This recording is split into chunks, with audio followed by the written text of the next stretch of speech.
Bismillahirrahmanirrahim. Assalamu alaikum, प्यारे viewers. Welcome to Nida's Notes.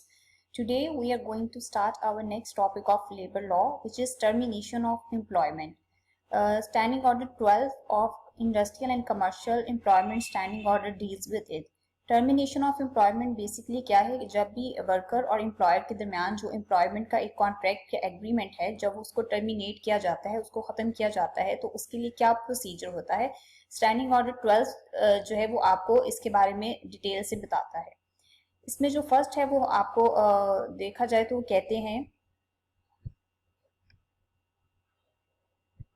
For terminating employment of a permanent workman. अगर आप किसी workman जो कि परमानेंट नेचर का है उसकी एम्प्लॉयमेंट को खत्म कर रहे हो for any reason other than misconduct, किसी भी वजह से जो कि मिसकंडक्ट नहीं है, 1 month notice shall be given either by the employer और द वर्कमैन। तो वो कह रहे हैं कि उसको जो है 1 month का नोटिस दिया जाता है। ये नोटिस वो कह रहे हैं एम्प्लॉयर की तरफ से भी हो सकता है, और अगर जो है आपका वर्कमैन खुद से अपनी जॉब से खत्म करना चाह रहा है, उसका अपनी जॉब को खत्म करना चाह रहा है, तो वो भी उसको 1 month का नोटिस देगा अपने जो एम्प्लॉयर को। 1 month's wages calculated on the basis of the average.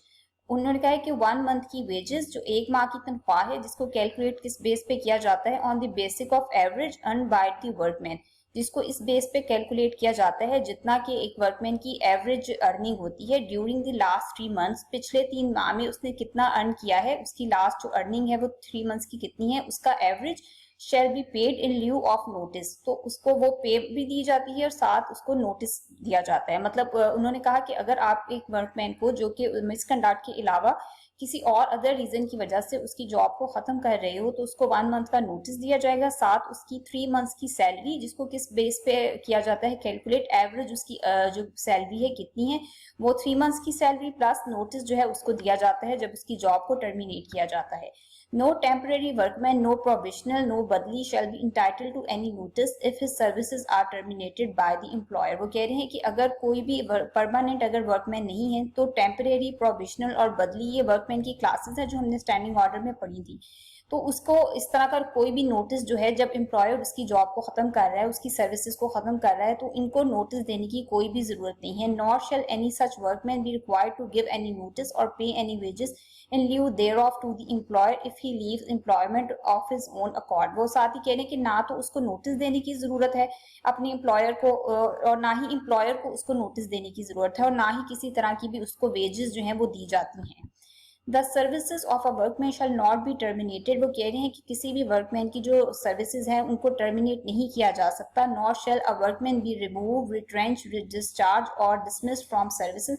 और ना ही कोई भी जो वर्कमैन है वो अपनी जॉब से रिमूव हो सकता है, रिट्रेंच हो सकता है, डिस्चार्ज हो सकता है और डिसमिस हो सकता है, except by an order in writing which explicitly state the reason for the action taken. वो कह रहे हैं कि जब तक उसको राइटिंग में एक ऑर्डर नहीं दिया जाएगा जो कि उसको साफ तौर पे, वाज़ह तौर पे बताए कि इस रीजन की वजह से तुम्हारी जॉब जो है, तुम्हारी सर्विस जो है, उसको टर्मिनेट किया जा रहा है। In case a workman is aggrieved by the termination of his services or removal, retrenchment, discharge or dismissal, he may take action in accordance with the provisions of Punjab Industrialization Act 2010। वो कह रहे हैं कि अगर उसकी services को terminate किया गया है या उसको रिमूव किया गया है विदाउट एनी सफिशिएंट कॉज, या उसको जो है, और अगर ऑर्डर भी उसको राइटिंग में नहीं किया, ऑर्डर उसको दे दिया गया है राइटिंग में और रीजन बता दी गई है, तो और वो एग्रीव्ड है, तो अब उसके पास क्या रेमेडी है? उसके पास रेमेडी है कि वो पंजाब इंडस्ट्रियल रिलेशन एक्ट 2010 के तहत के अंडर रहते हुए एक्शन जो है वो ले सकता है। Where the services of any workman are terminated, the wages earned by him and other dues, including payment for unavailed leave, shall be paid। वो कह रहे हैं जहां पर किसी भी वर्कमैन की सर्विसेज को टर्मिनेट किया जाता है तो वेजेस अर्न बाय हिम, जितनी भी वेजेस उसकी तनख्वाह उसने अर्न की है, एंड अदर ड्यूज या बकाया जात, including payment for unavailed leave, या उस वो वाली पेमेंट जो उसकी अनअवेल्ड लीव, उसने जो लीव अवेल नहीं की है, उसकी जो पेमेंट है, shall be paid before the expiry of the second working day from the day on which services are terminated. तो जिस दिन उसकी जॉब को टर्मिनेट किया गया है उसके नेक्स्ट डे के एक्सपायर होने से पहले ये सब जो ड्यूज हैं वो उसको दिए जाने चाहिए। The services of a permanent or temporary workman shall not be terminated on the ground of misconduct otherwise than in the manner prescribed in Standing Order 15. वो कह रहे हैं जब भी कोई परमानेंट या टेम्परेरी वर्कमैन की आप जॉब को खत्म कर रहे हो, उसकी सर्विसेज को खत्म कर रहे हो, किस वजह से, मिसकंडक्ट की वजह से, तो उसका पूरा जो प्रोसीजर है वो स्टैंडिंग ऑर्डर 15 में दे दिया गया है कि जब आपके वर्कमैन की उसकी बेस पे मिसकंडक्ट होता है तो उसका क्या प्रोसीजर होगा। आई होप आपको स्टैंडिंग ऑर्डर जो है वो समझ आ गया होगा। अभी इसका रिमेनिंग पार्ट जो है हम इस नेक्स्ट वीडियो में कंप्लीट करेंगे। Thank you so much.